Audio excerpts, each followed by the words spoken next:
মাছ এলো কি করে? জানো, আজ এক ভুতুড়ে কাণ্ড ঘটেছে। রিমিকে তো তোমরা চেনোই, আমার কাকাতো বোন, কিন্তু ও আমার পুরো উল্টো।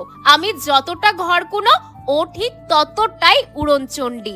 কাল রাতে আমাদের এখানে বেশ ঝড় বৃষ্টি হয়েছে, তাই আজ রোদ উঠতেই মহারানী জমিতে চলে এসেছে।